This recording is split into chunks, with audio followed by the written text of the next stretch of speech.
Hi, and welcome to Data in Depth, a podcast where we delve into advanced analytics, business intelligence, and machine learning, and how they're revolutionizing the manufacturing sector.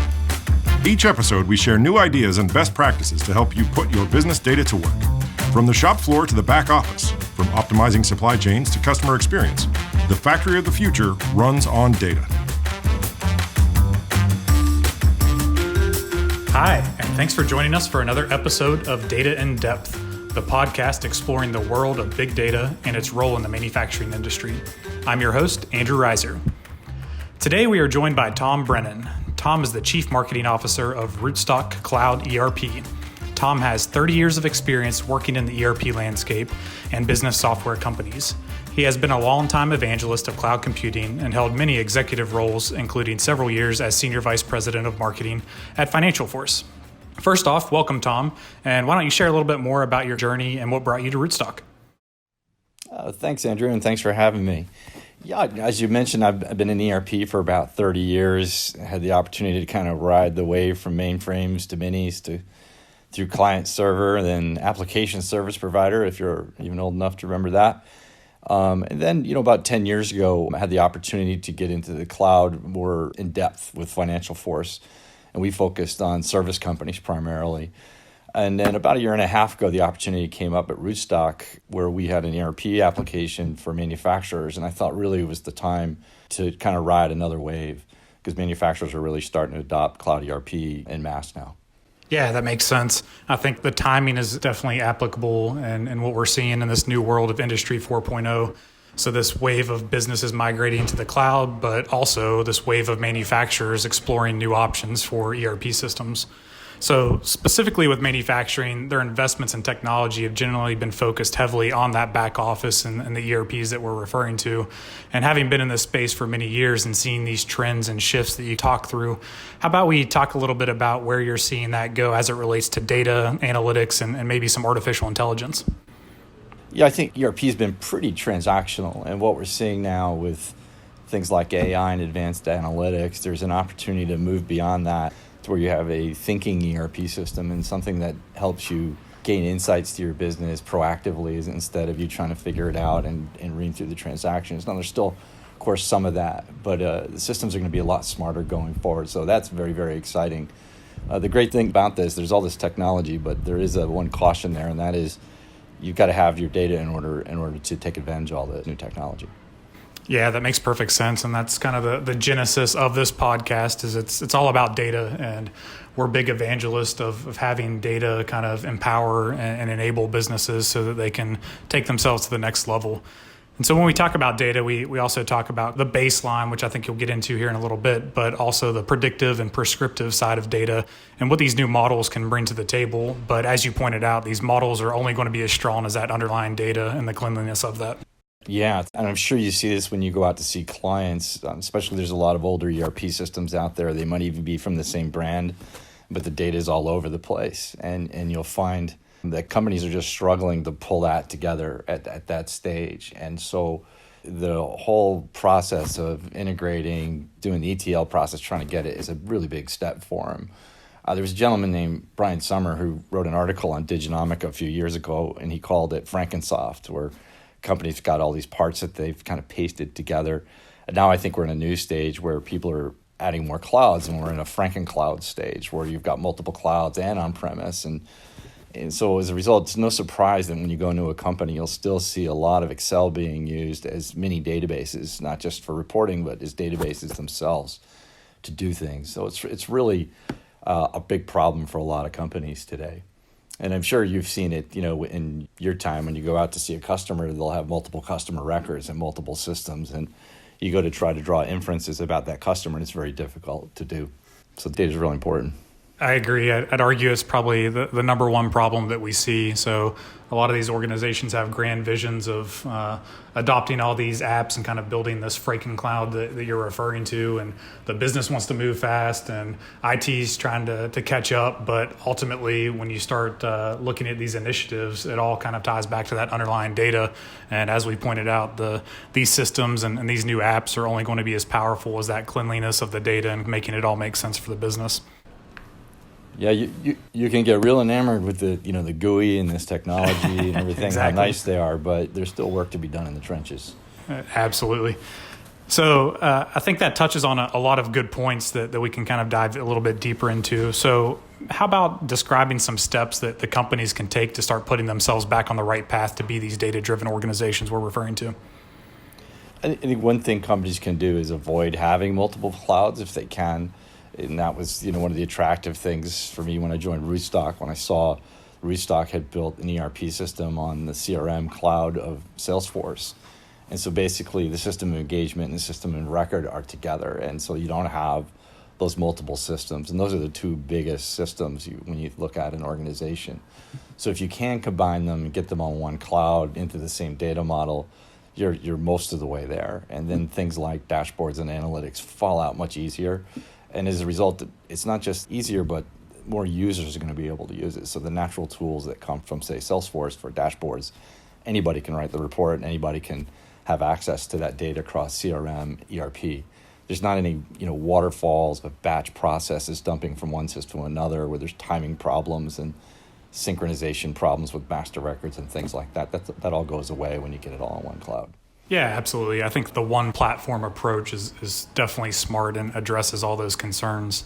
The caveat to that, though, is we often see that as these manufacturers mature and grow over time, these disparate systems and siloed systems are often the result of acquisitions. So as the organization grows and they start acquiring other companies that come under the fold, I often feel like there's not enough time, energy, or money that's being spent to truly address that and think about that as a part of the acquisition strategy. So often what this does is just creates that FrankenSoft analogy that you alluded to earlier and more manual processes, frankly.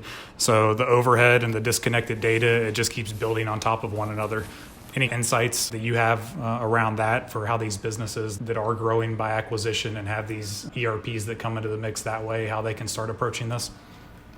Yeah, many of our companies, they will replace their ERP system wholesale and move everything to one cloud to solve the problem. And so one part of that, I would say, is you need sort of a strategic map of, what your platforms are going to be. We've moved off of hardware and just database platforms, and now we're into full cloud platforms where those choices are being made. And so a lot of people are making strategic choices because they've let the clouds proliferate, and it's just spreading out their problem even more. So that's definitely one thing. Sure. There are companies, especially bigger ones, who've got, say, a big instance of SAP or Oracle, and they're having a hard time making the change on it. But they may have another business unit that is fast growing or in a different business model, a different set of products that doesn't fit how that original system was put in place. In that case, they can put in another ERP system, such as ours, alongside Salesforce pretty easily, because if they have Salesforce in place, they've already got the cloud stack, if you will, and they already know how to administer users. They know how to write reports, do workflow, use chatter, things like that. So adding another ERP system is not as intrusive as it would be otherwise, where you'd have to put in a whole brand new stack, new skill set, new everything. And so if people want to get there incrementally, they can add on an app like ours into their Salesforce environment. And it's the beauty of the App Exchange, of course, as well. You can add apps in there a little bit like the corporate version of your iPhone. And it's way less intrusive than if you had to, put in a whole brand new system for that subsidiary.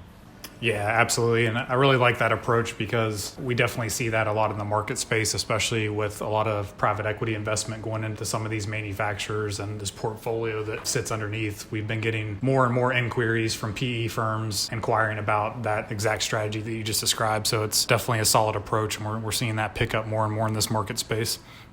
So Tom, let's pivot a little bit and jump ahead to the future state of all this. So let's assume that we've got one or more of those strategies in place. We're on one platform. Can you touch a little bit on where you see the future of artificial intelligence and AI coming into play with this data?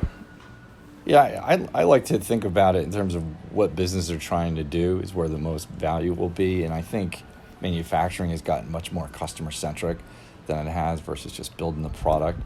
And so companies are trying to personalize the service, personalize the products, and predict more what their customers are doing. And so I think AI in particular provides the ability to triangulate across all this information that we have about a customer, predicting more what's going to go on. And so you'll be able to look easily, and especially when it's on one platform, across, here's what I have as maybe outstanding opportunities with a customer. and quotes that are in the Sales Cloud, then look at service cases and activity that's on your call center, then look at shipments that are made, returns that have happened, things under warranty, credits that have happened, where they are in their payment cycle, how good of a payer are they, and bring these together and sort of grade your customers on their state of happiness with you and state of where they might go in terms of buying in the future. And I think that'll give companies a better feel for things. And demand planning is always a huge issue. And I think when you can look at a customer and look at them holistically like that, you get a better feel for where you really sit. And this is particularly important if you have recurring revenue or a big customer that's buying a lot. You need to know if they're still going to be there or not. And this is one way to get sort of an early warning sign as to what's really going on. Customer may be ordering a lot of things but returning a lot, or there's a lot of credits on it after rebates and things like that, and they're not profitable. Right. So when you look at holistically the customer relationship, you really need all of what's in ERP and all of CRM to get that view. Yeah, absolutely. I think the bridging of the gaps between both sides absolutely puts businesses in a better place to get out of a reactive state of mind and get more proactive into all those aspects that you described. One additional area that you kind of touched on a little bit as it relates to dashboards and reports and building out these models and visualizing that, this also kind of touches on Salesforce's recent acquisition of Tableau. So to me, that just further shows the value and the benefits of everything that we're talking about here, where single platform, bringing everything together, getting your CRM, your ERP, and the merging of all that, but then being able to have a business analyst or have everyday users within the business extrapolate that information and create these dashboards and reports to get a true pulse on the business. Yeah, I think Gartner calls them citizen users. Isn't that novel? That we actually treat regular business people as people. And it's not as technical, so a business user can see what's going on without involving a BI expert or a technical person. And I think it's great. It's I don't know if you want to call it democratizing ERP, but that's a lot of what's happening here. And if you have that simplified model and you have a great tool on top of it, you're in business. Yes, absolutely. So Tom, I know you and Rootstock have been doing some great research and studies around buying personas in this manufacturing space, and specifically a recent one that came out I want to touch on through FSN was on the CFO and kind of the role that the CFO plays in these organizations. Can you elaborate a little bit on that study and the findings that came out of it? Yeah, it very much relates to this conversation about data. We've been working with a gentleman named Gary Simon who runs FSN. It was formerly the Financial Systems News Network, and he runs about a 55,000 member LinkedIn group called the Modern Finance Forum. And he's been doing that for years. And his general approach has been looking at how the finance profession can move beyond doing the day-to-day transactional things and more into a strategic role. And so he's been doing this study for a few years now, and we participated with him on the last one, where he looked at CFOs that had moved from out of the day-to-day realm and the transactional into more strategic aspects of the business. And he calls it business partnering, where you're working with other departments in the business to help improve things. And he did this whole study that showed that those who moved out of the transactional that were more strategic actually had more effective companies as well. And it turns out one of the critical underpinnings to making that move from transactional to that good business partner in a company was data. And he called them data masters. And these are companies who've kind of licked too many spreadsheets, multiple customer records, data spread out all over the place. And so he sort of rated them. And the CFOs that had become the kind of this master status are the ones, and predominantly, who moved into the strategic role as a CFO. And so what it means is they're able to go to a meeting with insights and information to help other departments and work with them, whether it was operations or sales, it doesn't really matter, but they're able to provide more insight as to what's going on, as opposed to saying, here's your P&L, which is the old way to think about it. So it's pretty fascinating and a great proof point of how if you can master what's going on with your data, you can perform better personally as a professional, but also helps your company perform too. Yeah, absolutely. I think our ultimate goal is we want to see the evolution of these citizen developers and empowered business users to ultimately become data masters. So historically, as ERP and IT in general, when you think about the CFO, and correct me if I'm wrong, but we always see it as being viewed as a cost center, and CFOs have traditionally been treating it that way. But based off of the study and what you just talked through, it very much seems like that shift is definitely making its way out of that, and these organizations are realizing the data and this new technology stack and approach to how they're viewing the business is absolutely changing. Would you agree with that? I do, and I think we as an ERP provider have a role in that. It's up to us to help our customers get their processes very smooth and efficient, so that the reporting and everything just falls out of the system, and so we can get them out of the day-to-day of what's happening. And unfortunately, a lot of folks in the finance profession find themselves pasting together systems and being the human systems integrator of data at the end of the month and through the month to get things done. And so the companies that are kind of caught that have a hard time moving into that strategic realm. And as I would like to probably say, and I think it's been said in some books, is a lot of those folks are working in the business instead of working on the business.